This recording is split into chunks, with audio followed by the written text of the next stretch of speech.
Comment pouvons-nous naître de nouveau? Jean 3, 1-15. Mais il y eut un homme d'entre les pharisiens, nommé Nicodème, un chef des Juifs, qui vint, lui, auprès de Jésus de nuit et lui dit: Rabbi, nous savons que tu es un docteur venu de Dieu, car personne ne peut faire ces miracles que tu fais si Dieu n'est avec lui.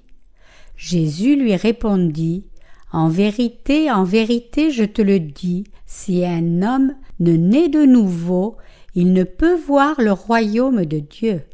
Nicodème lui dit: comment un homme peut-il naître quand il est vieux? Peut-il rentrer dans le sein de sa mère et naître? Jésus répondit: en vérité, je te le dis, si un homme ne naît d'eau et d'esprit, il ne peut entrer dans le royaume de Dieu. Ce qui est né de la chair est chair, et ce qui est né de l'esprit est esprit. Ne t'étonne pas que je t'ai dit, il faut que vous naissiez de nouveau. Le vent souffle où il veut, et tu en entends le bruit, mais tu ne sais d'où il vient, ni où il va. Il en est ainsi de tout homme qui est né de l'esprit. Nicodème lui dit: comment cela peut-il se faire? Jésus lui répondit: tu es le docteur d'Israël et tu ne sais pas ces choses. En vérité, je te le dis, nous disons ce que nous savons et nous rendons témoignage de ce que nous avons vu, et vous ne recevez pas notre témoignage. Si vous ne croyez pas quand je vous ai parlé des choses terrestres, comment croirez-vous quand je vous parlerai des choses célestes? Personne n'est monté au ciel, si ce n'est celui qui est descendu du ciel, le Fils de l'homme qui est dans le ciel. Et comme Moïse éleva le serpent dans le désert, il faut de même que le Fils de l'homme soit élevé, afin que quiconque croit en lui ait la vie éternelle. Doit-on retourner dans le sein de sa mère pour naître de nouveau? Le Seigneur dit à Nicodème: si un homme ne naît d'eau et d'esprit, il ne peut entrer dans le royaume de Dieu. Jean 3, 5. Alors Nicodème a demandé en retour à Jésus: comment un vieil homme peut-il naître de nouveau? Peut-il une seconde fois entrer dans le sein de sa mère et naître à nouveau? Nicodème était un chef des Juifs et un pharisien, mais il ne comprenait pas ce que Jésus lui disait à cause de sa perspective charnelle. En conséquence, il pensait que l'homme devait naître de nouveau du sein de sa mère. Tout le monde naît dans ce monde une fois et meurt une fois, car c'est la loi que Dieu a fixée pour chaque être humain. Après la mort, chaque personne doit faire face au jugement de ses péchés sans aucun doute. Tous les êtres humains naissent pécheurs dans ce monde de leurs parents de chair. Par conséquent, ils portent la condamnation de leurs péchés s'ils meurent sans avoir obtenu la rémission de leurs péchés. Par conséquent, tout le monde doit croire en l'évangile de l'eau et de l'esprit et naître de nouveau avant de mourir. Il y a quelque temps, j'ai vu une fascinante émission de télévision montrant des crabes de mer expliquant l'éclosion des œufs. Chaque larve vit une nouvelle vie en se transformant elle-même. Par exemple, une nymphe de cigale se transforme en cigale. De même, pour nous, humains, c'est en croyant en l'évangile de l'eau et de l'esprit que nous naissons de nouveau comme le peuple juste étant jadis des pécheurs. Il est écrit dans 1 Timothée 2, 3, 4. Cela est bon et agréable devant Dieu notre Sauveur, qui veut que tous les hommes soient sauvés et parviennent à la connaissance de la vérité. Par conséquent, ce n'est jamais la volonté de Dieu pour chacun de naître dans ce monde une fois et ensuite mourir sans naître de nouveau. Ce n'est pas la volonté de Dieu que les gens naissent comme pécheurs du ventre de leur mère et ensuite meurent comme pécheurs. Tout comme une larve devient une cigale, de même, tout le monde doit naître de nouveau en croyant en l'évangile de l'eau et de l'esprit. Grâce à l'évangile de l'eau et de l'esprit, chacun doit naître de nouveau du statut de pécheur pour être une personne juste. Dans ce monde, il y a ceux qui sont nés de nouveau de leurs péchés en croyant en l'évangile de l'eau et de l'esprit, et puis il y a ceux qui ont omis de le faire. Selon le passage des Écritures d'aujourd'hui, cet homme du nom de Nicodème avait vécu dans l'ignorance de l'évangile de l'eau et de l'esprit. Nicodème dit à Jésus, « Rabbi, nous savons que tu es un docteur venu de Dieu. » Jean 3, 2. Bien qu'il ait fait semblant de connaître Jésus, Jésus lui dit, « Si un homme ne naît de nouveau, il ne peut voir le royaume de Dieu. » Et avec ces mots, il a posé une énigme sur le cœur de Nicodème pour qu'il réfléchisse dessus.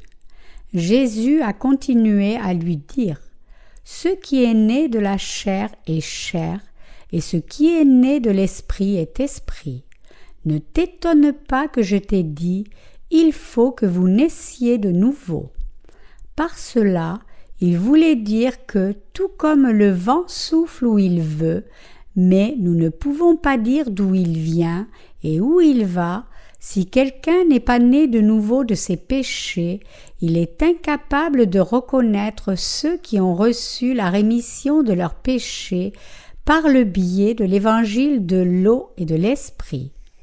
En disant cela à tous ceux qui ne sont pas encore nés de nouveau, notre Seigneur a voulu leur enseigner ce qu'est la vérité des êtres vraiment nés de nouveau par le biais de l'évangile de l'eau et de l'esprit. Mais Nicodème a demandé à Jésus « Comment un homme peut-il naître de nouveau ?» Jésus lui répondit et dit « Comment ne connais-tu pas cela en tant qu'enseignant d'Israël ? Pour tous, on ne peut entrer dans le royaume de Dieu que lorsque l'on est né de nouveau d'eau et d'esprit. En d'autres termes, tout le monde doit entrer dans le royaume de Dieu en croyant la parole de l'évangile de l'eau et de l'esprit. Nous devrions tous nous souvenir de ce que Jésus a dit à Nicodème, disant à chacun d'entre nous, « Si vous ne croyez pas quand je vous ai parlé des choses terrestres, comment croirez-vous quand je vous parlerai des choses célestes ?» Jésus a voulu nous enseigner à propos des nés de nouveau par la vérité de l'évangile de l'eau et de l'esprit. La fausse conception de beaucoup de gens sur la nouvelle naissance. Beaucoup de gens actuellement ont diverses idées fausses concernant la nouvelle naissance. Ils aspirent à rencontrer Jésus dans leur vision ou leurs rêves ou dans leurs prières, et ils croient à tort qu'ils peuvent naître de nouveau une fois qu'ils rencontrent Jésus de cette manière. C'est pourquoi ils ont tendance à faire des revendications extravagantes, disant qu'ils ont vu Jésus dans leur vision pendant un jeûne. Ils prétendent qu'ils sont maintenant nés de nouveau. Il y a aussi des gens qui pensent qu'ils sont nés de nouveau en rêvant. Quelqu'un a même affirmé que, lorsqu'il était en train de rêver, il a vu Jésus dans sa vision, avec ses pieds liés par des chaînes de fer et saignant abondamment, appelant son nom et en lui disant qu'il l'aimait, prétendant que le Seigneur lui a dit « Je suis mort pour toi comme cela, peux-tu le voir maintenant ? Tu établiras une maison de prière ici. » Il affirme qu'il est né de nouveau à cette époque et que c'est la raison pour laquelle il a construit une maison de prière. Comme cela, certains font de fausses allégations au sujet de la nouvelle naissance. Ils sont également passés par de fausses expériences. Certains disent que pendant qu'ils faisaient leur prière de repentance envers Dieu, quelque chose de chaud est descendu sur eux d'en haut. Comme si le Saint-Esprit était descendu comme le feu, ils prétendent que quelque chose comme le feu est descendu sur eux et est passé par eux du sommet de leur tête jusqu'à leurs orteils. Ils disent que c'est alors que le Saint-Esprit est venu sur eux. D'autres encore prétendent que pendant qu'ils étaient en prière, ils ont eu une vision et que dans cette vision, ils se sont rappelés de tous les péchés qu'ils ont commis, même les actes répréhensibles de leur enfance et de désobéissance à leurs parents, et que tous ces péchés ont défilé devant eux comme s'ils regardaient un film. Aussi, ils disent qu'ils se frappaient la poitrine et se lamentaient, confessant chacun de ces péchés dans leur prière de repentance. Ils affirment qu'au moment où ils achevaient toute leur prière de repentance, 2 jours s'étaient déjà écoulés.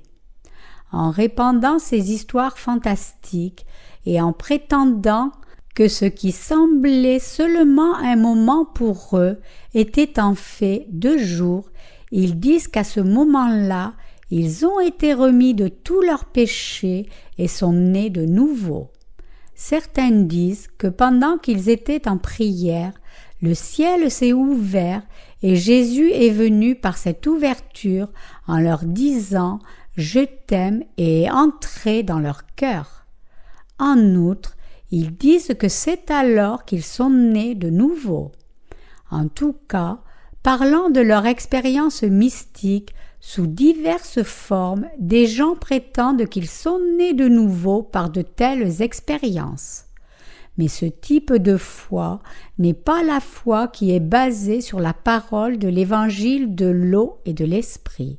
Ces gens finissent au contraire par avoir de fausses croyances.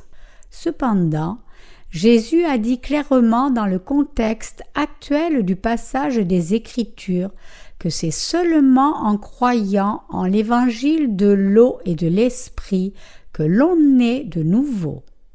Parce que les gens ne connaissent pas la parole de Dieu, de l'eau et de l'esprit, ils aspirent plutôt à faire l'expérience de certains phénomènes mystiques. Et ils se convainquent qu'ils sont en quelque sorte nés de nouveau à travers de telles expériences. Mais ce n'est pas la parole de vérité permettant de naître de nouveau d'eau et d'esprit dont la Bible parle. Certaines personnes disent que quand elles étaient en train de faire leur prière de repentance, l'Esprit de Dieu est venu sur elles et les a fait se repentir. Mais ceci n'est pas l'Esprit de Dieu, c'est l'esprit du diable. La Bible dit que c'est Satan qui nous accuse. Accuser, c'est montrer les péchés de quelqu'un et lui faire payer cela devant les autres. Le diable dit aux gens « Tu as péché, n'est-ce pas ? Bien sûr, tu as péché. » Ceci, c'est accuser. Le diable rappelle toujours les péchés des gens, leur montre leur honte, leur fait atteindre la condamnation des pécheurs et les détruit par l'intermédiaire de leurs péchés. Si quelqu'un empêche les gens de réaliser que c'est grâce à l'évangile de l'eau et de l'esprit qu'ils peuvent recevoir la rémission des péchés et leur montre plutôt seulement leurs péchés, alors ceci n'est rien de plus que les œuvres du diable. Dieu montre souvent les péchés des gens directement, mais il enseigne fondamentalement par sa loi ce que leurs péchés sont réellement. De plus, il leur permet aussi de connaître la bonne nouvelle que Jésus a effacé tous leurs péchés avec l'eau, le sang et l'esprit. Par conséquent, si quelqu'un prétend être né de nouveau sans la parole de l'évangile de l'eau et de l'esprit, alors son témoignage est un mensonge. Vers quel genre de personne le Saint-Esprit vient-il? Tout comme il est clairement expliqué dans Matthieu 3, 13, 17 et Actes 2, 38, c'est à travers l'évangile de l'eau et de l'esprit que l'on est de nouveau, et c'est seulement lorsque l'on est sauvé de tous ses péchés que l'on reçoit le don du Saint-Esprit.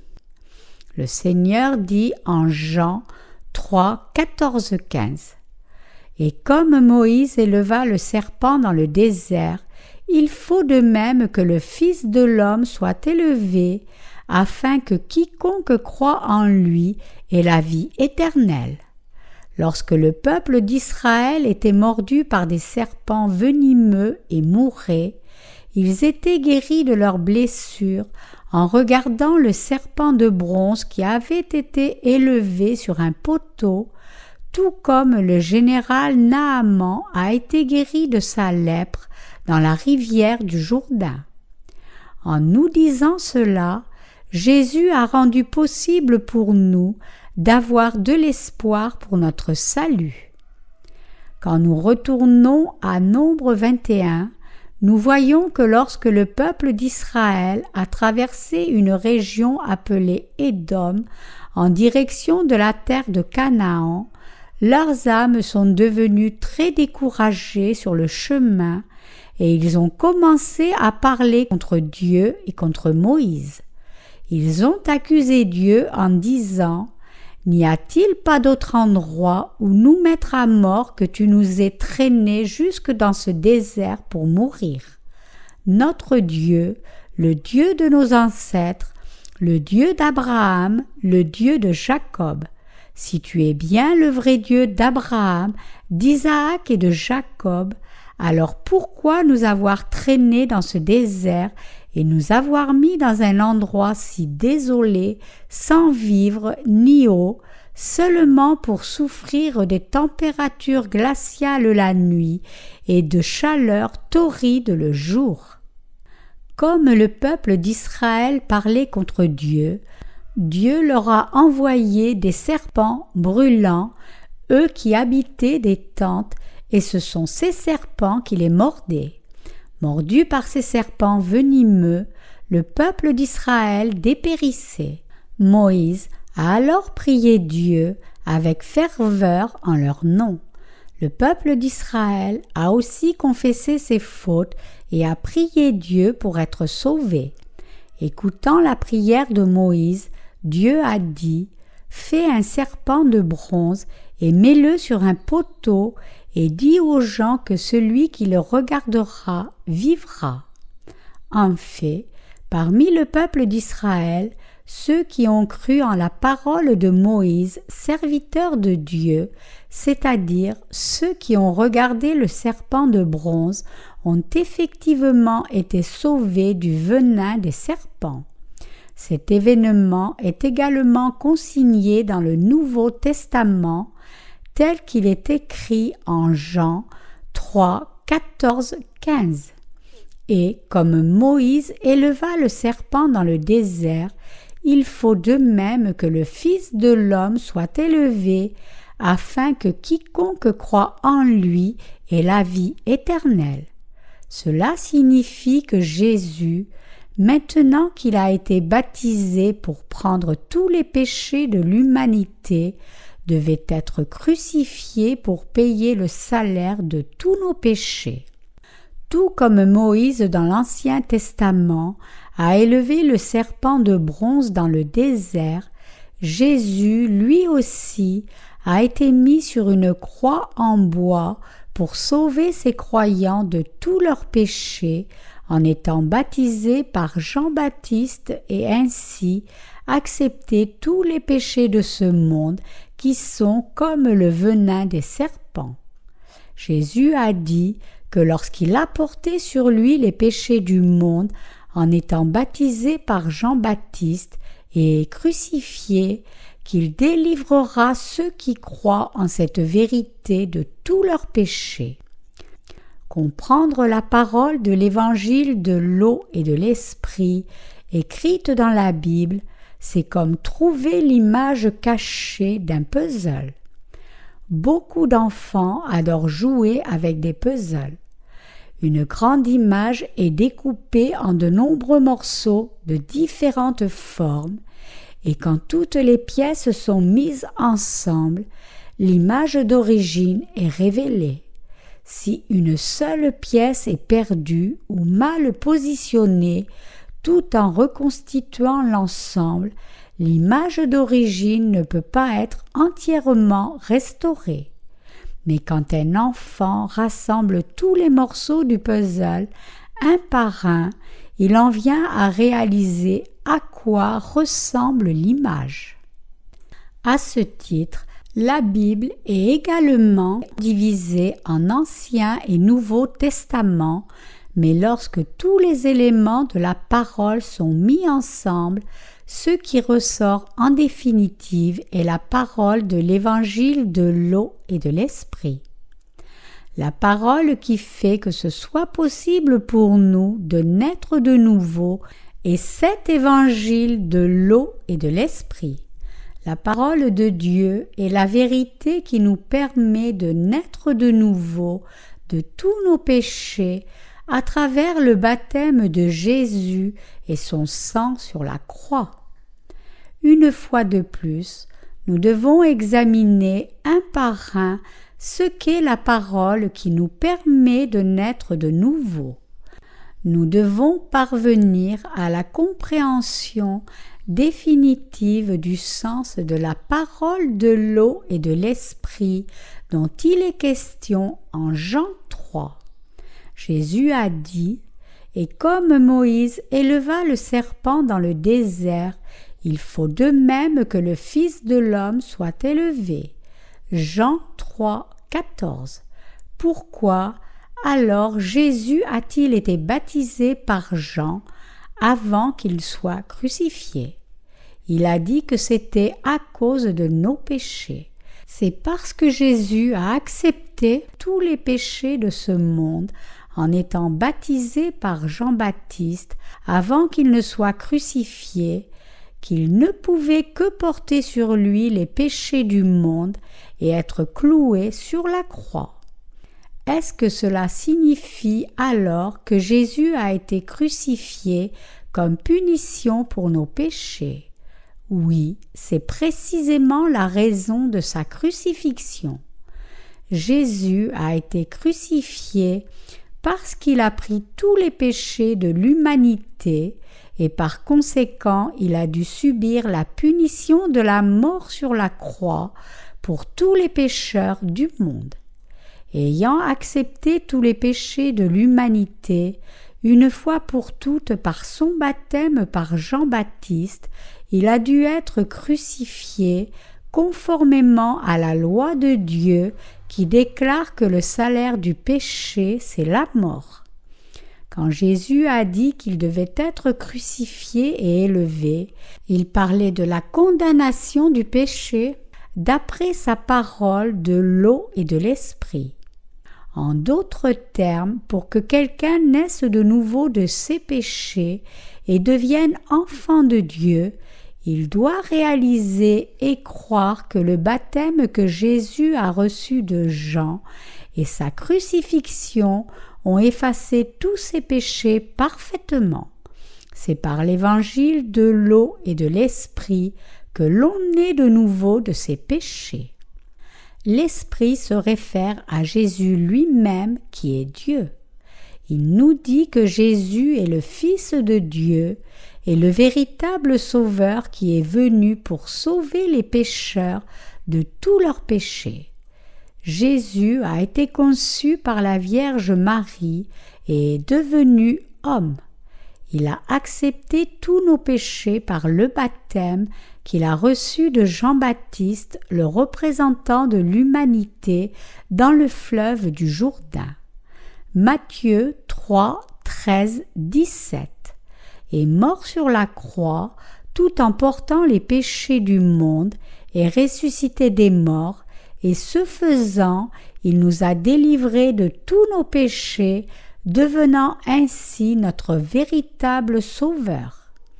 Pour sauver les pécheurs de leurs péchés, Dieu lui-même a pris tous les péchés de l'humanité par son baptême par Jean et l'a sauvé de sa punition du péché en portant la condamnation de tous les péchés sur la croix. Par ses actes justes, il l'a sauvé une fois pour toutes. Tous les actes du salut accomplis par Jésus manifestent clairement qu'il est vraiment le Sauveur qui a sauvé les pécheurs de leurs péchés. Dans l'évangile de vérité, de l'eau et de l'esprit, l'eau se réfère au baptême que Jésus a reçu et l'esprit manifeste que Jésus est fondamentalement notre Sauveur. Jésus a été baptisé par Jean pour accepter les péchés de l'humanité et pour qu'il puisse être également crucifié. En d'autres termes, Jésus ne pouvait pas être crucifié alors même qu'il n'avait pas été baptisé par Jean. Jésus a dû être crucifié et élevé de terre précisément parce qu'il a pris tous les péchés de l'humanité une fois pour toutes en recevant le baptême de Jean-Baptiste dans le Jourdain. Ainsi, il a accompli la justice de Dieu une fois pour toutes. Voilà comment il a apporté instantanément le salut de tous les péchés du monde à ceux qui croient en l'évangile de vérité de l'eau et de l'esprit. Jésus a lavé tous nos péchés une fois pour toutes avec le baptême qu'il a reçu et il a porté la condamnation de tous ses péchés sur la croix. Par conséquent, c'est en croyant au baptême d'eau que Jésus a reçu et au sang qu'il a versé sur la croix que nous avons été sauvés de tous nos péchés. S'adressant à Nicodème au sujet de la nouvelle naissance, Jésus dit « Et comme Moïse éleva le serpent dans le désert » Jean 3, 14. Le serpent symbolise ceux qui sont contre Dieu. Le serpent élevé sur un poteau implique deux significations. La première est que Dieu juge les péchés de l'humanité, et l'autre est que Jésus lui-même assumerait la condamnation de tous les péchés de l'humanité. Jésus est le Sauveur de toute l'humanité. Il est venu sur cette terre comme un homme et quand il a eu environ 30 ans, il a pris tous les péchés du monde en étant baptisé par Jean-Baptiste dans le Jourdain, posant ainsi le tout premier acte de sa vie publique dédié au salut de l'humanité. Ce faisant, il nous a sauvés de tous les péchés du monde où Satan règne, agit et accuse. En étant baptisé en d'autres termes, Jésus a pris tous les péchés de ce monde que Satan le diable a plantés en nous, l'humanité. C'est parce que Jésus a pris tous les péchés de l'humanité sur son propre corps par son baptême qu'il a été cloué sur la croix, alors qu'en fait, seuls les pécheurs devaient être crucifiés. Ce faisant, Jésus est devenu le Sauveur éternel qui donne la rémission des péchés à toutes les générations à venir qui croient et s'appuient sur son baptême et son sang sur la croix. C'est parce que Jésus a porté les péchés du monde par son baptême qu'il pouvait être crucifié. Comme nos péchés ont été transférés sur le corps de Jésus et qu'il est mort sur la croix, il a été élevé de cette terre afin que ceux qui le comprennent avec foi soient sauvés de tous leurs péchés. Pourquoi sommes-nous reconnaissants à Dieu? Les êtres humains sont tellement limités qu'ils ne peuvent s'empêcher de commettre beaucoup de péchés pendant qu'ils vivent en ce monde. Ce n'est pas seulement dans notre passé que nous avons été faillibles, mais nous sommes encore faillibles dans le présent et nous continuerons à être faillibles dans l'avenir jusqu'au jour où nous mourrons. Pourtant, malgré cela, Jésus le Sauveur est né de Marie comme un être humain, a été baptisé par Jean dans le fleuve du Jourdain. Il a accepté et lavé tous les péchés que nous avons commis tout au long de notre vie entière, du jour de notre naissance au jour de notre mort. Quel bonheur et quelle merveille cela représente! Pour naître de nouveau du péché, l'eau avec laquelle Jésus a été baptisé et le sang qu'il a versé sur la croix ensemble sont absolument indispensables. En d'autres termes, c'est en croyant en ce Jésus qui a été baptisé et crucifié pour porter le jugement du péché que l'on peut naître de nouveau par la foi. Cette foi est la foi qui nous permet de naître de nouveau par l'évangile de l'eau, du sang et de l'esprit. 1 Jean 5, 6, 8. Chacun de nous doit revenir à l'évangile de l'eau et de l'esprit. L'évangile de l'eau et de l'esprit est la vérité du réel salut. Nicodème a demandé à Jésus: comment un homme peut-il naître quand il est vieux? Peut-il rentrer dans le sein de sa mère et naître? Jésus lui-même lui a alors répondu en disant: pour naître de nouveau, il faut naître de nouveau d'eau et d'esprit. Nous devons croire que le baptême d'eau reçu par Jésus était la façon pour lui de laver tous nos péchés. Nous devons aussi croire que c'est parce que Jésus a été baptisé qu'il a été crucifié, et nous devons croire que c'est seulement en ayant foi en sa résurrection que nous pouvons entrer dans le royaume de Dieu et le voir. Pour expliquer comment nous pouvons recevoir la rémission de nos péchés et naître de nouveau, Jésus a d'abord parlé de l'eau. Il a mentionné tout d'abord l'eau parce qu'avant sa crucifixion par laquelle il a porté la condamnation du péché, il y a eu l'eau de son baptême, le procédé par lequel il a pris sur lui tous les péchés du monde. Quand Jésus était sur le point d'être baptisé par Jean-Baptiste, Jésus a dit à Jean: « Laisse faire maintenant, car il est convenable que nous accomplissions ainsi tout ce qui est juste, toute justice. » Matthieu 3, 15. Ici, le mot « ainsi » signifie 1. Correct, 2. Approprié et 3. Pas d'autre moyen en dehors de celui-ci. Le baptême que Jésus a reçu de Jean était une forme d'imposition des mains.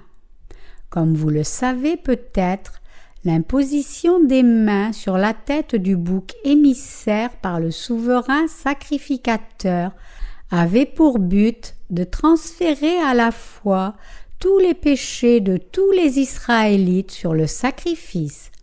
Par conséquent, lorsque les mains de Jean, le représentant de toute l'humanité, ont été posées sur la tête de Jésus, les péchés du monde ont été transférés sur le corps de Jésus une fois pour toutes. Ainsi, le lendemain du baptême de Jésus, Jean-Baptiste a crié, voyant Jésus venir vers lui: « Voici l'agneau de Dieu qui ôte le péché du monde. » Jean 1, 29. Pour que les êtres humains, qui sont tous pécheurs, entrent dans le royaume de Dieu en croyant en Jésus, ils doivent d'abord recevoir la rémission de leurs péchés et naître de nouveau. Les pécheurs ne peuvent jamais entrer dans son royaume.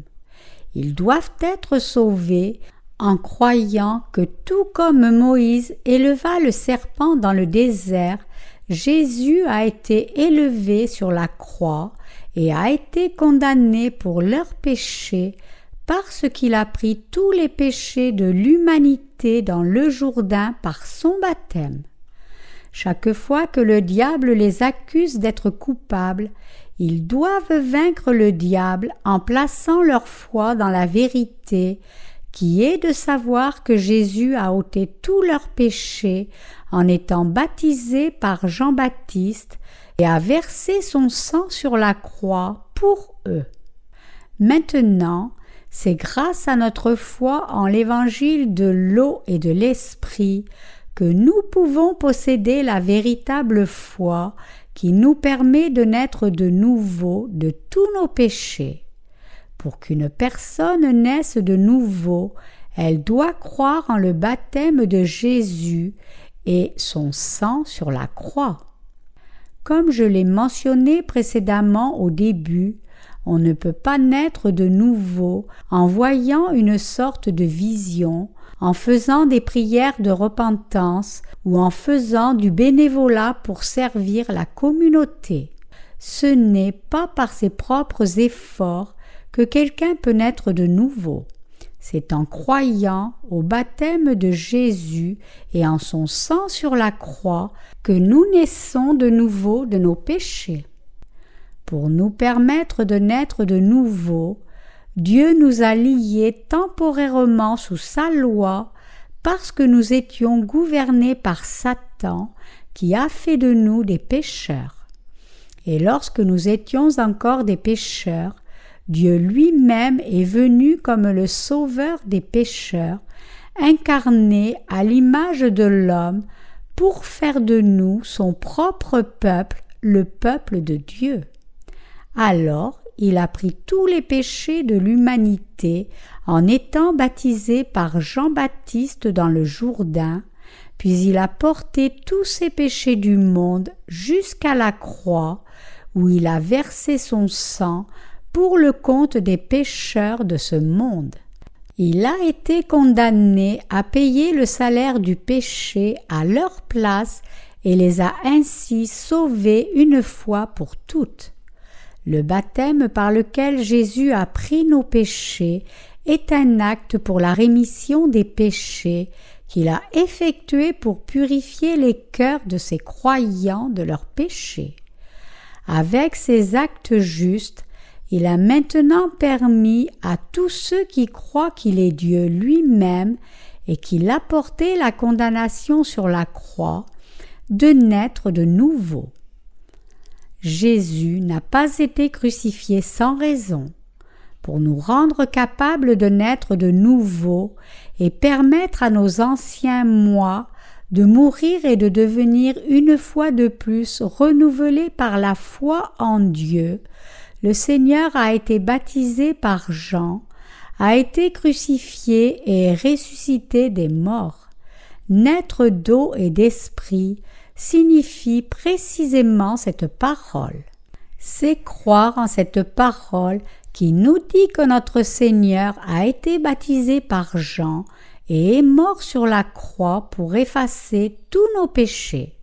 C'est cette vérité qui a fait de nous de nouvelles créatures en lavant tous les péchés de nos cœurs et de nos âmes et nous permettant de devenir, sans que rien ne manque, le propre peuple de Dieu. La parole de l'eau et du sang de Jésus est la vraie vérité de la nouvelle naissance.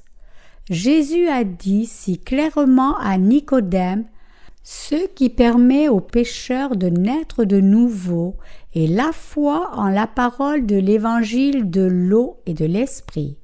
C'est parce que Jésus a été baptisé qu'il est mort sur la croix, et c'est parce que nous croyons en l'évangile de l'eau et de l'esprit que nous sommes nés de nouveau de tous nos péchés et avons reçu la vie éternelle.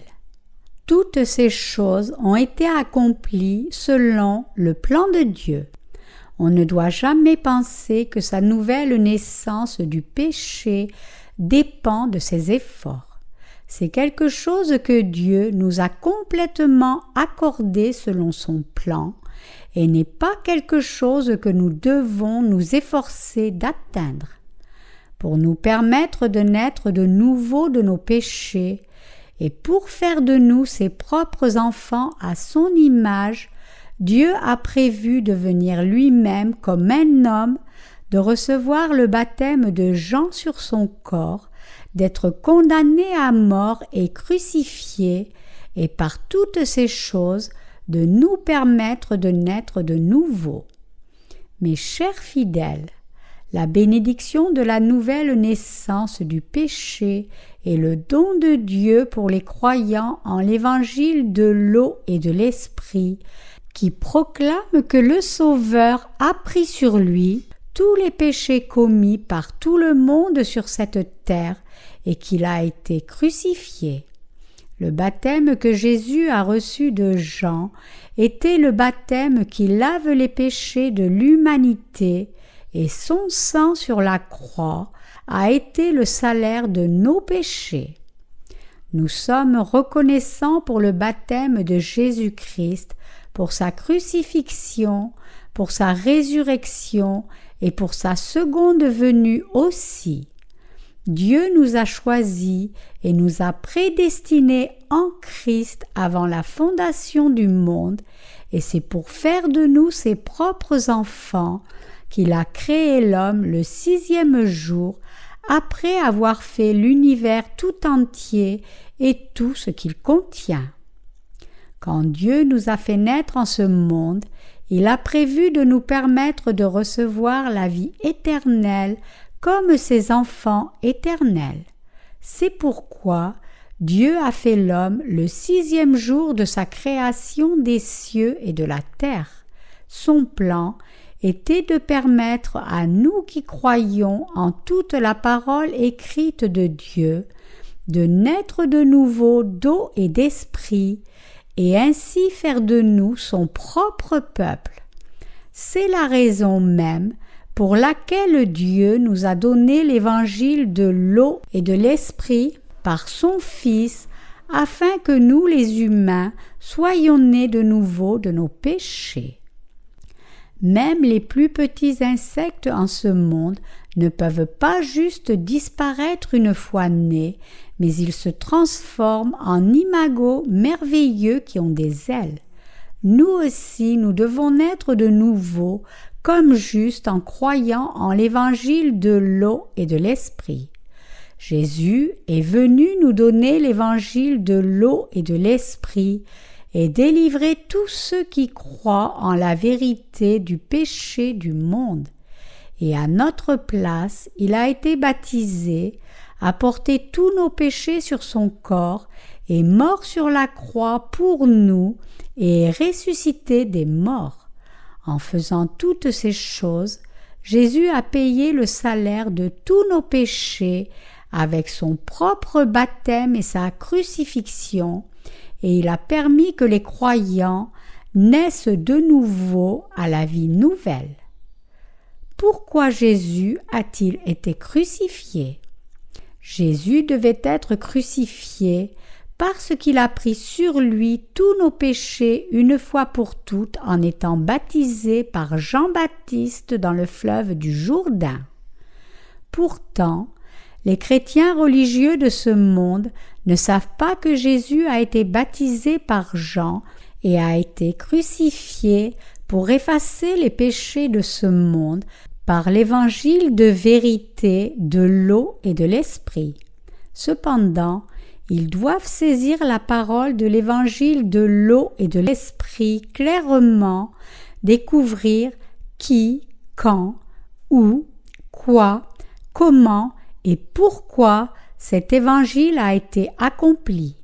La parole de Dieu n'est pas un mensonge, elle n'est pas non plus une superstition.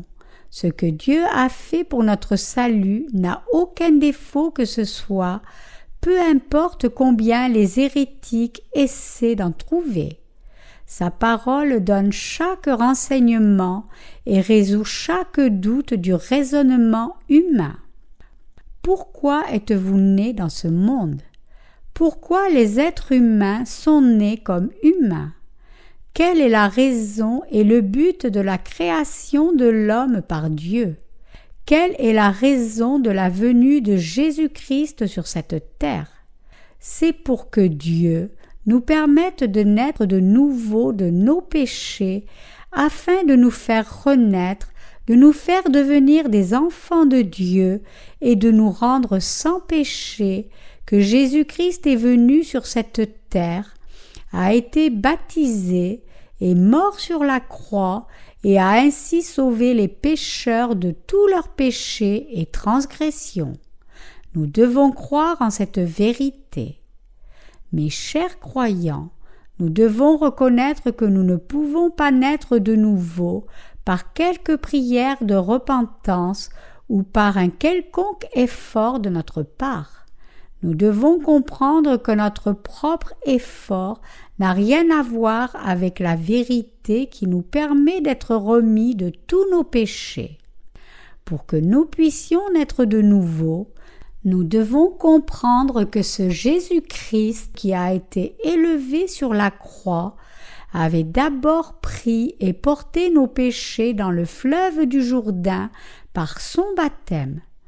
De tous nos cœurs, nous devons croire en cette vérité que pour souffrir notre propre mort à notre place, pour payer le salaire du péché, la mort elle-même, pour accomplir la parole commandée de Dieu le Père dans l'obéissance, Jésus a été baptisé, a versé son sang à la place des pécheurs et a ainsi payé le salaire du péché. Y a-t-il autre chose que nous devons faire pour naître de nouveau? Il n'y a rien d'autre à faire pour nous, mais seulement croire en ce Jésus qui est venu par l'évangile de l'eau et de l'esprit. Avons-nous besoin de faire des prières de repentance, d'escalader une montagne pour prier, de jeûner, de fournir de l'aide aux pauvres, d'aller dans les champs de mission ou d'embrasser notre martyr pour naître de nouveau? Non, aucune de ces choses n'est nécessaire pour nous. Dois-je offrir de l'argent à Dieu ou dois-je lui offrir une grande chapelle? Dieu ne veut-il pas d'argent? Pour cela, Dieu dit « L'argent est à moi et l'or est à moi ». Agé 2:8. Notre Dieu est le Seigneur de la création qui a fait l'univers et tout ce qu'il contient. Aurait-il donc alors besoin d'or? Voudrait-il de bonnes actions de notre part? Voudrait-il absolument que nous prononcions des sons étranges tels que « Alléluia, louloulala » essayant de parler dans toutes les langues? Dieu serait-il satisfait si l'on se souvenait encore plus de nos péchés, les énumérant tous et lui demandant en larmes de nous pardonner? Non plus. Ce que Dieu veut de nous, c'est notre foi en son Fils qui est venu par l'eau de son baptême et son sang sur la croix. Croire en Jésus-Christ comme notre Sauveur est la volonté de Dieu le Père pour nous, et il nous a donné le cadeau de la nouvelle naissance par l'évangile de l'eau et de l'esprit que Jésus a accompli. Dieu n'a jamais exigé autre chose en dehors de notre foi en l'évangile de l'eau et de l'esprit. Même dans ce monde, les riches ne demandent rien d'autre. Pourquoi alors Dieu demanderait-il aux humains quelque chose de petit? Qu'est-ce que Dieu pourrait nous demander à vous et moi? Nous demanderait-il d'assister fidèlement aux réunions de prière du matin, d'être pieux, d'offrir nos biens matériels, de lui offrir nos prières de repentance et de nous rappeler de nos péchés encore et encore, les répétant maintes fois dans nos prières de repentance en versant des larmes. Mais sans toutes ces choses, nous avons déjà assez de rides sur nos fronts comme cela. Alors, pourquoi sur cette terre le Seigneur serait-il heureux de nous voir froncer les sourcils en faisant appel à son nom tous les jours dans notre souffrance et tristesse à cause de nos péchés? Est-ce cela Dieu? Bien sûr que non. Jésus, Dieu lui-même, est le Sauveur de l'humanité dans nos cœurs, qui a été baptisé, a versé son sang sur la croix pour nous, et il est le Dieu que nous croyants naissions de nouveau. Jésus est notre Sauveur. Il est celui qui nous a permis de naître de nouveau dans ce monde. Notre Seigneur a renouvelé le cœur de tous les croyants en l'évangile de l'eau et de l'esprit, comme il est écrit dans 2 Corinthiens 5, 17. Si quelqu'un est en Christ, il est une nouvelle créature. Les choses anciennes sont passées, voici toutes choses sont devenues nouvelles. Finalement, Dieu va également renouveler les corps des croyants en l'évangile de l'eau et de l'esprit. Dieu lui-même est venu comme notre Sauveur et à travers le baptême qu'il a reçu et le sang qu'il a versé sur la croix, il nous permet de naître de nouveau. Nous devons croire au baptême et au sang de Jésus. Il a été baptisé pour prendre sur lui nos iniquités. Il a été transpercé pour nos imperfections. Il a été blessé parce qu'il a pris nos péchés lorsqu'il a reçu le baptême de Jean. Jésus-Christ a été crucifié parce qu'il a pris sur lui les péchés de ce monde en étant baptisé par Jean pour vous et moi. Il a permis à tous ceux qui croient en Jésus de naître de nouveau, a fait d'eux les enfants de Dieu, nous a rendus sans péché pour nous permettre de naître de nouveau comme justes. C'est pour toutes ces choses que Jésus a été baptisé par Jean et a versé son sang pour nous. Ce n'était pas juste pour se vanter de sa compassion envers nous que Jésus-Christ a été crucifié. Nous tous devons réaliser et croire que Jésus a été crucifié uniquement parce qu'il a été baptisé. Puisque Jésus nous a parfaitement sauvés de tous nos péchés par son baptême et son sang versé sur la croix, les croyants en l'évangile de l'eau et de l'esprit sont nés de nouveau de leurs péchés. Tout comme l'apôtre Paul a dit « Je suis crucifié avec Christ » Galates 2, 20. La raison pour laquelle Jésus-Christ a été crucifié était de nous faire naître de nouveau, d'être condamnés pour nos péchés, de mettre notre vieil homme à mort et de nous faire naître de nouveau comme nouvelle créature. Tout cela parce qu'il a reçu son baptême d'eau dans le fleuve Jourdain. Nous devons tous croire que Jésus a versé son sang pour nous seulement après avoir d'abord été baptisé. Avez-vous maintenant compris la réelle vérité de la nouvelle naissance par l'évangile de l'eau et de l'esprit? Ou au contraire, estimez-vous que vous pouvez en quelque sorte naître de nouveau si vous faites simplement des prières de repentance tous les jours? Ce n'est tout simplement pas vrai. Toute personne qui prétend que nos péchés peuvent être effacés juste en faisant des prières de repentance est quelqu'un qui n'est pas encore né de nouveau. Il est écrit dans Jean 10, 10. Le voleur ne vient que pour dérober, égorger et détruire. Moi, je suis venu afin que les brebis aient la vie et qu'elle soit dans l'abondance. quiconque ne mentionne que les prières de repentance et ne parle pas de l'évangile de l'eau et de l'esprit est un brigand et un voleur. Mais celui qui prêche l'évangile de l'eau et de l'esprit est un véritable serviteur de Dieu.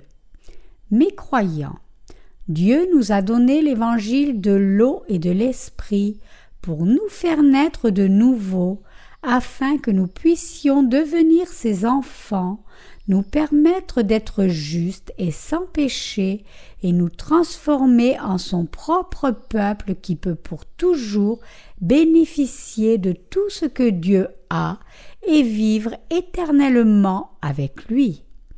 Nous qui croyons en le baptême de Jésus et en son sang, sommes maintenant sauvés de nos péchés conformément à sa providence. Acceptez-vous cela dans vos cœurs, que Dieu vous fait naître de nouveau par l'évangile de l'eau et de l'esprit, afin qu'il puisse faire de vous ses propres enfants et vivre éternellement. Croyez-vous réellement que la parole du baptême de Jésus et de son sang est la parole du salut qui vous fait naître de nouveau? Qu'est-ce que naître de nouveau? En croyant que Jésus a pris tous nos péchés par son baptême, nous sommes sans péché dans nos cœurs et devenons le peuple né de nouveau de Dieu. Croire en cette vérité que Jésus a pris sur lui toutes les iniquités des pécheurs avec son baptême et fut crucifié à notre place, tout cela résout le problème de nos péchés, et croire qu'il est ressuscité des morts en 3 jours et a ainsi apporté la vie à ses croyants, c'est la foi qui nous permet de naître de nouveau. Voilà, mes chers croyants, c'est précisément la vérité de la nouvelle naissance de l'eau et de l'esprit. Croire en la parole de vérité qui nous permet de naître de nouveau d'eau et d'esprit, c'est croire que Jésus est Dieu lui-même et qu'il a été baptisé pour laver les péchés de toute l'humanité. Le sang de Jésus sur la croix et le jugement du péché et son baptême signifient le lavage de nos péchés. La résurrection de Jésus nous apporte la vie nouvelle. Quelle est la preuve définitive qui montre que Jésus a effacé tous nos péchés?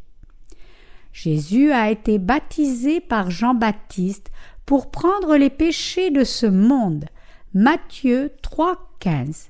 Il est écrit dans 1 Pierre 3,21.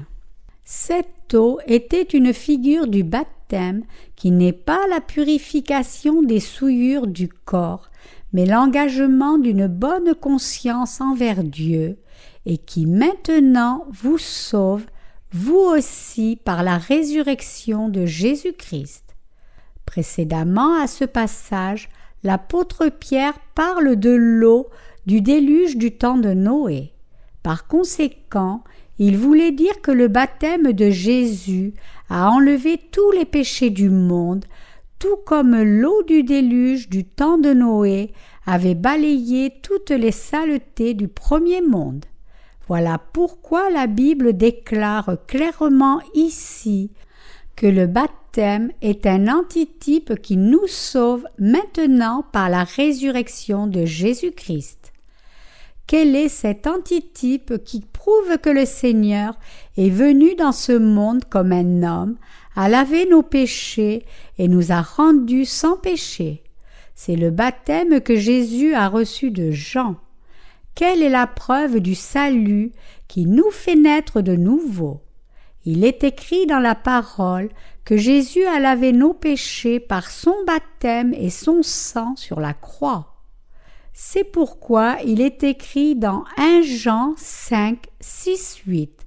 C'est lui, Jésus-Christ, qui est venu avec de l'eau et du sang, non avec l'eau seulement, mais avec l'eau et avec le sang.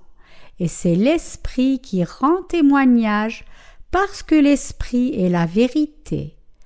Car il y en a 3 qui témoignent dans le ciel, le Père, la Parole et l'Esprit Saint. Et ces trois sont un. Et il y en a trois qui témoignent sur terre, l'Esprit, l'eau et le sang. Et ces trois sont d'accord. Dieu lui-même est venu dans ce monde à laver tous les péchés de ses croyants avec l'eau de son baptême, puis est mort sur la croix pour nous, pour payer le salaire de nos péchés. Dieu nous a donné la nouvelle vie, à nous tous qui croyons en l'évangile de vérité de l'eau et de l'esprit. Dieu nous a donné l'évangile de l'eau et de l'esprit comme le cadeau du salut. Cette eau était une figure du baptême qui n'est pas la purification des souillures du corps, mais l'engagement d'une bonne conscience envers Dieu, et qui maintenant vous sauve, vous aussi par la résurrection de Jésus-Christ.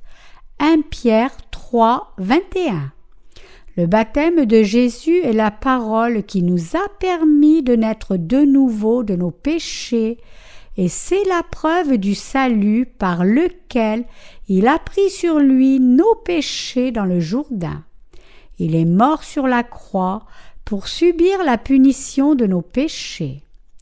La résurrection de Jésus-Christ avait pour but d'apporter la vie nouvelle à ses croyants.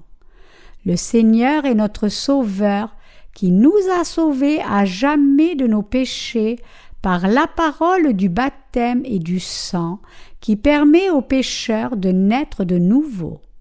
En croyant au fait que Jésus a été baptisé, a versé son sang, est mort sur la croix et est ressuscité des morts, nos âmes peuvent entrer dans la vie nouvelle et vivre éternellement. L'évangile de l'eau et de l'esprit a donc changé nos consciences en bonne conscience devant Dieu. Cela nous a enhardis afin que nous n'hésitions pas à aller vers Dieu. Si Jésus n'avait pas été baptisé et crucifié sur la croix, comment aurions-nous pu avoir reçu la rémission de nos péchés et nous tenir hardiment dans la présence de Dieu le Père? En d'autres termes, sans le baptême de Jésus-Christ et son sang versé, nous n'aurions jamais pu nous tenir hardiment devant Dieu, puisque Jésus-Christ a pris sur lui tous nos péchés et a lavé ces péchés de nos cœurs en étant baptisé par Jean, puisqu'il est mort sur la croix et est ressuscité des morts en 3 jours, et puisque nous croyons en cette parole de Dieu qui annonce la vérité expiatoire de l'eau et du sang, nous avons été sauvés tous à la fois, afin que notre conscience ne puisse manquer de rien à l'appel de Dieu comme notre Père. De cette manière, Jésus nous a permis de venir hardiment dans la présence de Dieu le Père grâce à cette foi.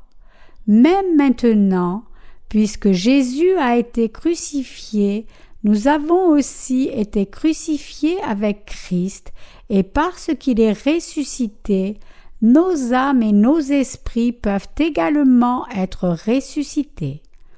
Telle est la vérité de la nouvelle naissance. Vous devez tous accepter cette vérité dans vos cœurs. Vous et moi semblons être nés dans ce monde une fois et devons tous mourir une fois bientôt. Mais est-ce tout ce qu'est la vie? Non, il y a après tout un nouveau mode de vie éternel pour nous. Il existe de nombreuses formes de vie dans ce monde qui sont nées de nouveau. Même les nymphes des cigales ou les larves de papillons peuvent se transformer en cigales adultes ou en papillons dans la providence de Dieu. Dieu ne nous permettrait-il pas, nous qui sommes les seigneurs de toute la création, de naître de nouveau par l'évangile de l'eau et de l'esprit? En nous faisant accepter le baptême de Jésus et son sang, Dieu nous a fait naître de nouveau de nos péchés. Mes chers croyants, croire en le baptême de Jésus et en son sang n'est rien d'autre que naître de nouveau. Revenons à Galates ici. Galates 3, 27 dit « Vous tous qui avez été baptisés en Christ avez revêtu Christ ». L'expression « vous tous » signifie ici quiconque. En d'autres termes, notre Seigneur a dit que celui qui a été baptisé en Christ a revêtu Christ. Être baptisé en Christ signifie s'unir à Jésus en croyant que Jésus a emporté tout notre vieil homme avec tous nos péchés par son baptême. Et vous alors, avez-vous été baptisé en Christ? Si oui, alors vous avez revêtu le vêtement du salut avec Christ. Les croyants en cette vérité sont maintenant devenus les enfants de Dieu. Cette parole est la parole de vérité et la parole de la nouvelle naissance. Ensemble, revenons également à Romains 8. Il est écrit en Romains 8, 1, 2. Il n'y a donc maintenant aucune condamnation pour ceux qui sont en Jésus-Christ. En effet, la loi de l'Esprit de vie en Jésus-Christ m'a affranchi de la loi du péché et de la mort. Précisément, comme il est dit dans ce passage, vous devez croire que Jésus a en effet donné une nouvelle vie à ses croyants et qu'il vous a en effet permis de naître de nouveau d'eau et d'esprit. Mes chers croyants, croyez-vous en l'évangile de l'eau et de l'esprit?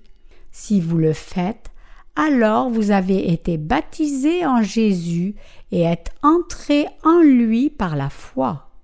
Avez-vous revêtu Jésus-Christ en étant baptisés en lui?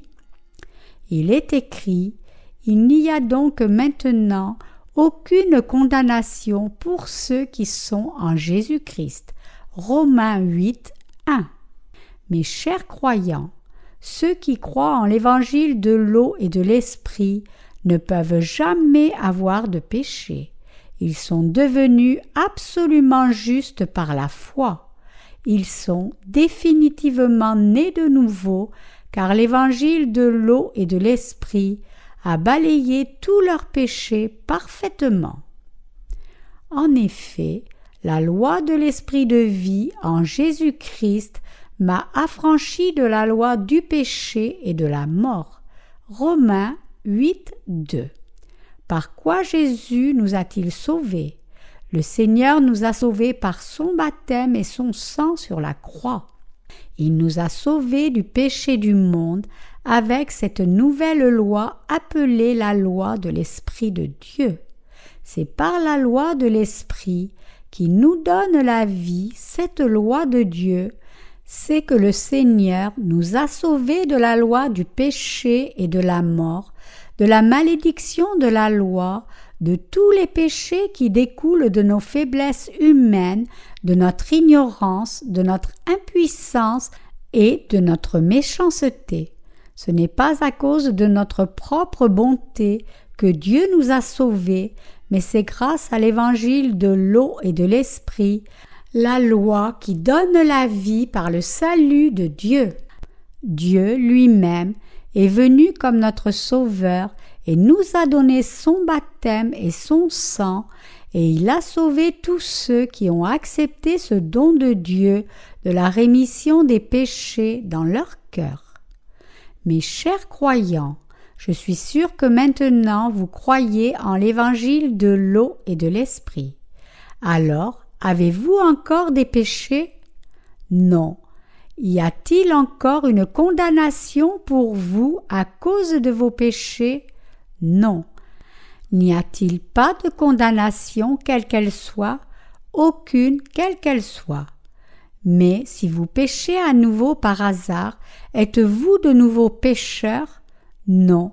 Vous êtes déjà morts et avez la vie nouvelle en l'évangile de l'eau et de l'esprit. Avez-vous reçu le baptême spirituel du salut par la foi en Jésus-Christ? Avez-vous vraiment été baptisé en Christ par la foi? Si oui, alors vous êtes en Jésus-Christ par la foi en son eau et en son sang. En revanche, celui qui ne croit pas en l'eau du baptême de Jésus-Christ et en son sang est celui qui est en dehors de Jésus-Christ. Lisons Romains 8, 3, 4 ensemble. Car, chose impossible à la loi, parce que la chair la rendait sans force, Dieu a condamné le péché dans la chair en envoyant, à cause du péché, son propre Fils dans la chair, semblable à celle du péché. Et cela, afin que la justice de la loi fût accomplie en nous qui marchons, non selon la chair, mais selon l'Esprit. Pourrions-nous toujours garder la loi de Dieu dans notre chair? Bien sûr que non. Il est clair que nous, humains, ne pourrions jamais garder la loi de Dieu à cause de la faiblesse de notre chair. C'est précisément la raison pour laquelle Dieu a envoyé son Fils Jésus-Christ pour satisfaire les justes exigences de la loi pour nous. Nous ne pourrons jamais satisfaire ces exigences en raison de la faiblesse de notre chair. La loi déclare que le salaire du péché, c'est la mort. Celui qui a du péché dans son cœur doit être mis à mort. En d'autres termes, chaque pécheur doit être envoyé en enfer, condamné à la mort éternelle. Mais le Fils de Dieu, notre Seigneur, a résolu le problème du péché et de la mort dont la loi parle. Ainsi, notre Seigneur lui-même est venu à nous et a pris soin non seulement de nos péchés, mais aussi de toutes les conséquences du péché, la mort elle-même. Et pour effacer nos péchés, il a été baptisé par Jean. Dieu a dit, car chose impossible à la loi, parce que la chair la rendait sans force, Dieu a condamné le péché dans la chair en envoyant, à cause du péché, son propre Fils dans la chair semblable à celle du péché. Romains 8, 3. Qu'est-ce que cela signifie quand il est dit ici qu'il a condamné le péché dans la chair? Cela signifie que Dieu a passé nos péchés sur Jésus-Christ qui est venu dans la chair de l'homme. Dieu le Père a fait que son Fils, Jésus, soit baptisé conformément à la loi pour passer nos péchés sur lui. Le baptême de Jésus a été administré sous la forme de l'imposition des mains de l'Ancien Testament. Par son baptême, Jésus a pris tous les péchés de ce monde, comme il est écrit. Car chose impossible à la loi, parce que la chair la rendait sans force, Dieu a condamné le péché dans la chair en envoyant, à cause du péché, son propre Fils dans une chair semblable à celle du péché. Romains 8, 3. Jésus a accepté tous les péchés du monde sur son propre corps par son baptême. La raison de cela était que Jésus-Christ porte la condamnation de nos péchés, car nous ne pourrions jamais respecter toute la loi de Dieu jusqu'au jour où nous mourrons. Il a condamné le péché dans la chair, signifie que Dieu le Père a transféré tous les péchés spécifiés par sa loi, tous les péchés que nous commettons dans notre incapacité à garder cette loi, sur Jésus-Christ par son baptême. Dieu le Père a envoyé son Fils comme sauveur de l'humanité et il a fait que son Fils accepte nos péchés par Jean-Baptiste. Jésus, à son tour, n'a pas recherché le confort de sa chair, mais dans l'obéissance à la volonté de Dieu le Père, il a été baptisé par Jean dans le Jourdain et a ainsi accepté les péchés du monde, et suivant cette volonté du Père, il a abandonné son corps sur la croix. Jésus a volontairement donné sa vie pour que nous puissions naître de nouveau de nos péchés. Et en faisant ainsi, il a satisfait à toutes les exigences de la loi et les commandements donnés par Dieu le Père. Dieu nous a dit de reconnaître nos fautes par le biais de la loi et ensuite de recevoir la rémission de nos péchés. Parce que la loi de Dieu a été donnée à l'humanité autrefois et que Dieu ne peut pas abroger ce commandement, il nous a donné la loi du salut qui peut délivrer l'humanité du péché. Dieu a commandé à chacun d'entre nous « Tu n'auras pas d'autre Dieu devant moi ». Exode 23. Mais les humains étaient si faibles qu'ils se sont tournés vers le culte d'autres dieux. Chacun d'eux a sa propre idole, c'est-à-dire quelque chose de plus précieux que Dieu lui-même. Et Dieu a aussi commandé « Tu ne prendras point le nom de l'Éternel ton Dieu en vain ». Exode 27. Pourtant, les gens prennent toujours le nom de Dieu en vain. Encore une fois, Dieu a ordonné « Gardez le sabbat saint, honorez vos parents, ne tuez pas, ne commettez point d'adultère, ne volez pas, ne portez pas de faux témoignages, ne convoitez pas. Si vous manquez de garder même un seul d'entre eux, vous mourrez. Toute personne qui ne respecte pas l'un de ces commandements doit mourir. » Cependant, les êtres humains sont faibles dans leur chair et sont incapables de vivre selon la loi de Dieu, bien qu'ils sachent que sa loi est juste et qu'ils désirent eux-mêmes vivre selon elle. Bien que les êtres humains soient incapables de garder la loi à cause de la faiblesse de leur chair, cela ne signifie pas que Dieu puisse en quelque sorte les excuser.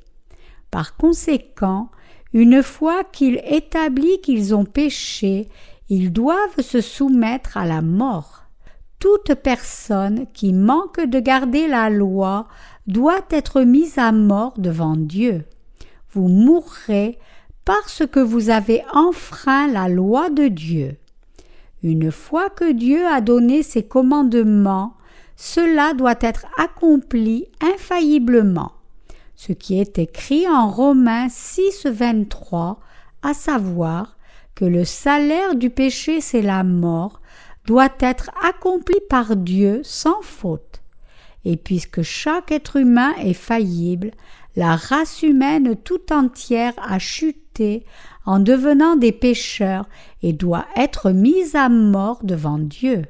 Donc, la Bible déclare « C'est pourquoi, comme par un seul homme le péché est entré dans le monde, et par le péché la mort, et qu'ainsi la mort s'est étendue sur tous les hommes parce que tous ont péché. » Romains 5, 12. Le baptême et le sang de Jésus ont accompli toutes les exigences de la loi. Cependant, Dieu ne pouvait pas abandonner l'humanité à mort, car il nous a tant aimés, nous les humains. Aussi, par amour pour nous, il a envoyé son Fils unique sur la terre, nous délivrer de nos péchés. En nous envoyant son Fils, Dieu a rempli toutes les exigences de la loi et a levé toutes ses malédictions et nous a ainsi tous sauvés. C'est pour satisfaire les exigences de la loi que Dieu a envoyé son Fils Jésus-Christ sur cette terre. À travers son Fils, Dieu a permis la réalisation de l'objet de son amour pour nous, aussi bien que les exigences de la loi qu'il a établie. La façon de réaliser cette mission a commencé avec le baptême de notre Seigneur quand il a accepté tous les péchés de l'humanité une fois pour toutes et les a tous pris sur son propre corps en étant baptisé par Jean. Ensuite, en livrant son corps sur la croix, il a alors porté la condamnation du péché à notre place, a été crucifié et a versé son sang. En faisant ainsi, Jésus a payé le salaire du péché exigé par la loi avec le prix de la mort, et il a accompli la loi de l'esprit de vie qui nous sauve des péchés du monde. La volonté de Dieu est de nous donner la rémission de tous nos péchés et la vie éternelle grâce à l'évangile de l'eau et de l'esprit en Jésus-Christ. Ce baptême est le sang de la croix par lequel Dieu nous a apporté la vie nouvelle, constitue l'évangile de l'eau et de l'esprit. Pour accomplir la loi du salut pour nous, notre Seigneur a porté nos péchés sur son corps à notre place en se faisant baptiser par Jean, a été crucifié et ressuscité des morts et a ainsi apporté la vie nouvelle à toutes les âmes de ceux qui croient en Jésus-Christ. Telle est la vérité de la nouvelle naissance. Jésus a satisfait toutes les exigences de la loi de Dieu par l'effusion de son sang sur la croix, tout en portant tous les péchés de ce monde par le baptême qu'il a reçu de Jean. Nous pouvons confirmer que l'évangile de l'eau et de l'esprit est la seule vérité du salut qui est écrite dans la Bible. Par conséquent, de tout notre cœur, nous devons croire en l'évangile de l'eau et de l'esprit par lequel Dieu nous a permis de naître de nouveau de nos péchés. Peu importe ce que peuvent être nos pensées, nous devons croire que l'évangile de l'eau et de l'esprit est la vérité réelle du salut.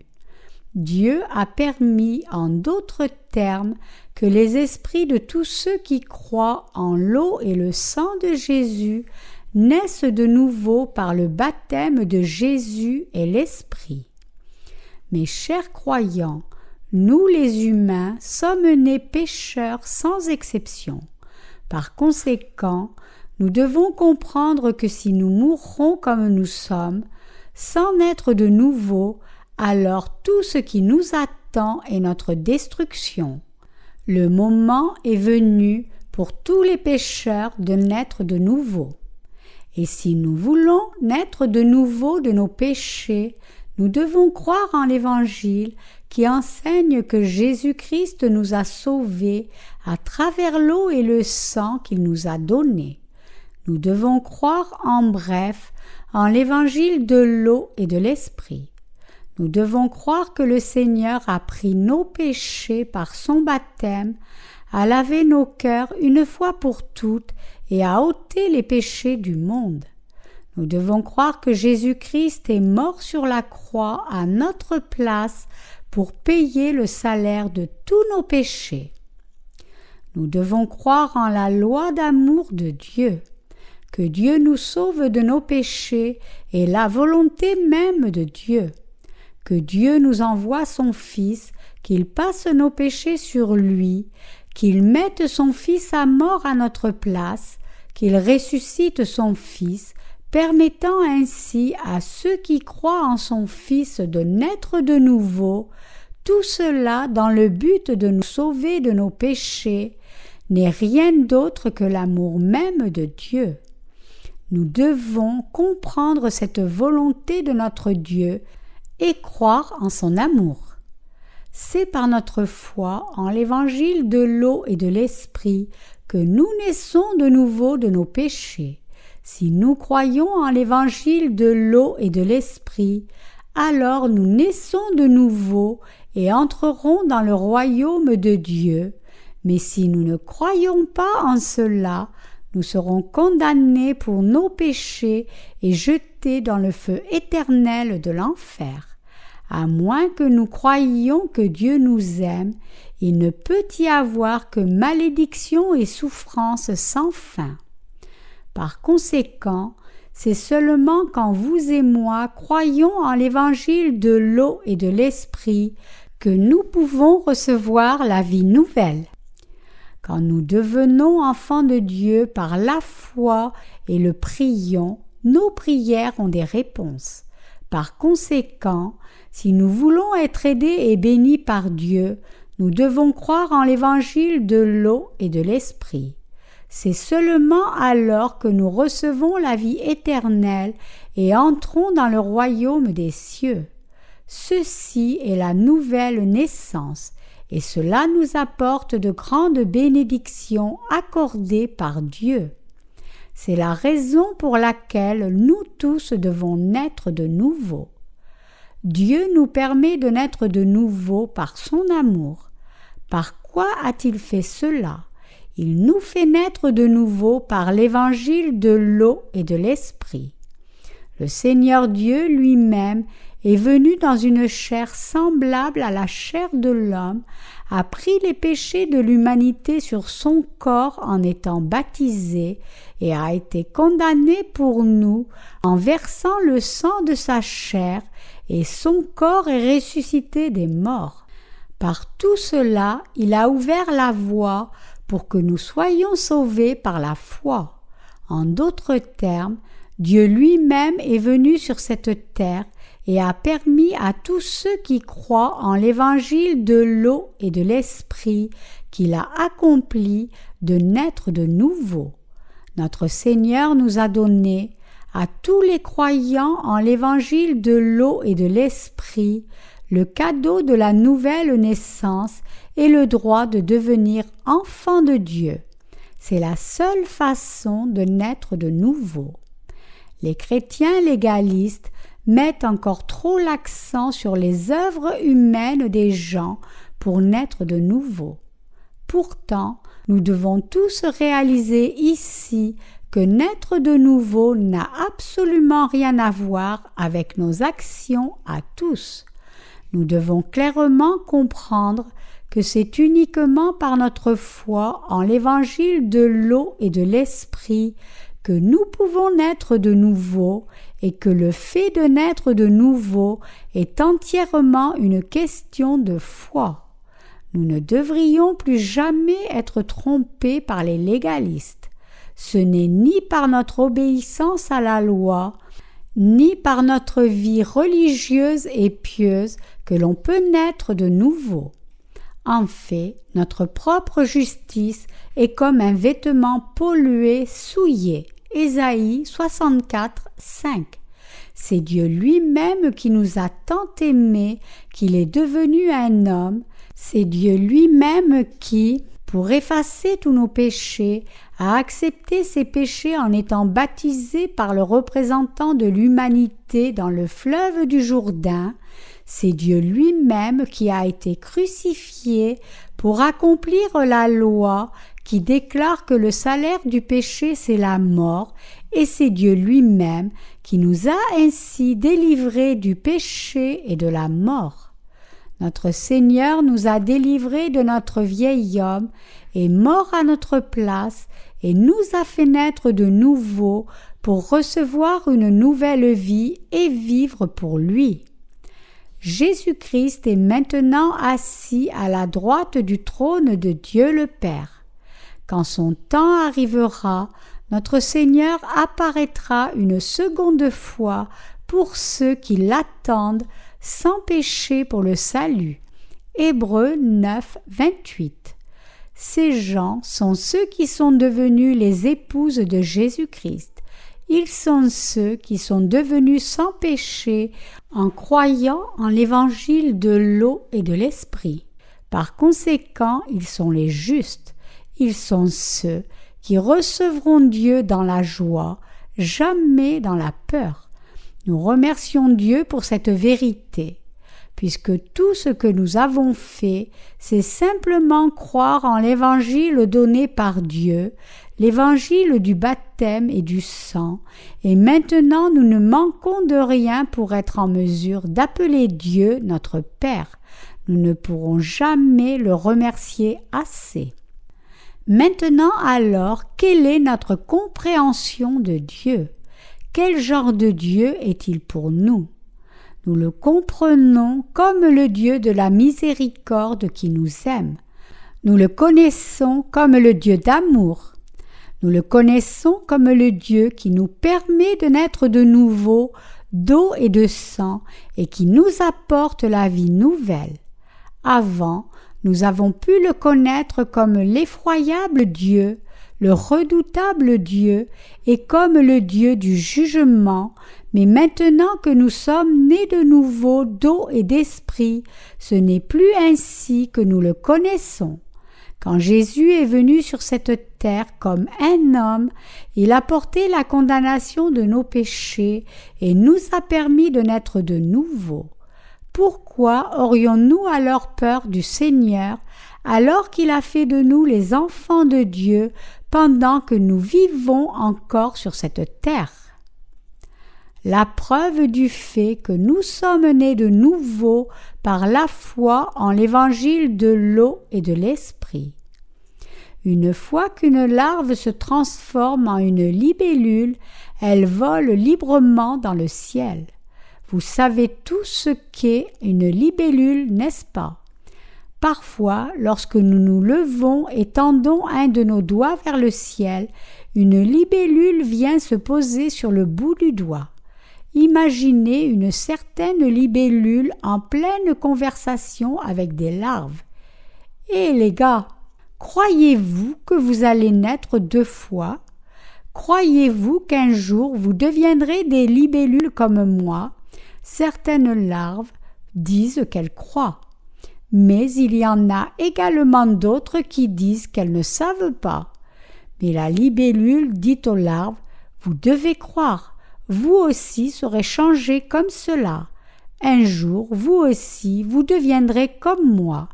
Nous nous rencontrerons plus tard quand vous serez changés en libellule. Bye !» Avez-vous vu une cigale au milieu de l'été?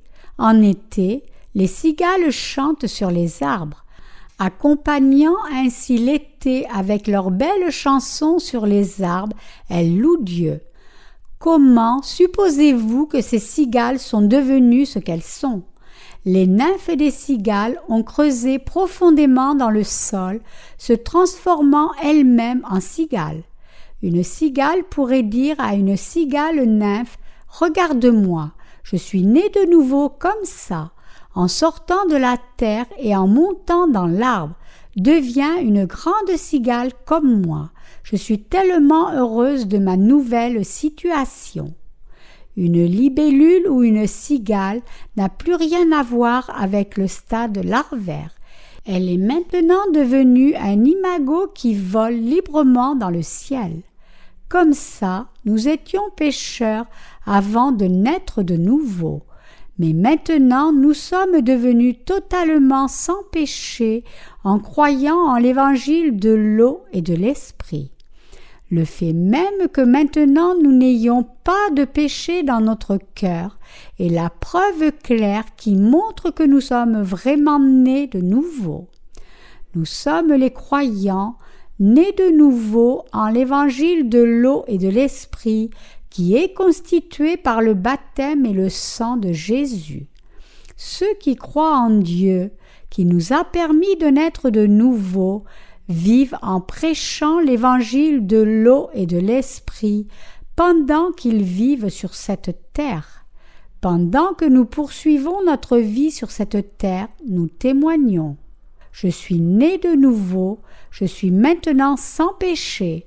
Mon salut n'est pas venu par mes propres actes, il est venu de ma foi. Il a été atteint par ma foi en l'évangile de l'eau et de l'esprit. Jésus-Christ m'a permis de naître de nouveau d'eau et de sang. La vérité de l'eau, du sang et de l'esprit et la vérité de la nouvelle naissance. Nous menons nos vies, en d'autres termes, témoignant de l'évangile de l'eau et de l'esprit. Afin de permettre que vous et moi naissions de nouveau de nos péchés, notre Seigneur est venu sur cette terre et il a vécu et travaillé pendant 33 ans. Pendant ces 33 ans sur cette terre, par l'évangile de l'eau et de l'esprit, notre Seigneur a racheté tous ceux qui étaient sous la malédiction de la loi de tous leurs péchés. En venant sur la terre, le Seigneur a été baptisé à 30 ans et mort sur la croix à 33 ans et ressuscité des morts 3 jours après, a témoigné de sa résurrection pendant 40 jours et est monté au ciel. Il se trouve maintenant à la droite du trône de Dieu le Père. Notre Seigneur nous permet de voir comment vraiment naître de nouveau, même si nous sommes de simples petits êtres comme les cigales et les libellules, à travers la transformation de ces insectes. Notre Seigneur dit à chaque pécheur dans le monde entier: « Rencontrez mes enfants qui sont nés de nouveau d'eau et d'esprit. Croyez en mes serviteurs et vous aussi pourrez naître de nouveau.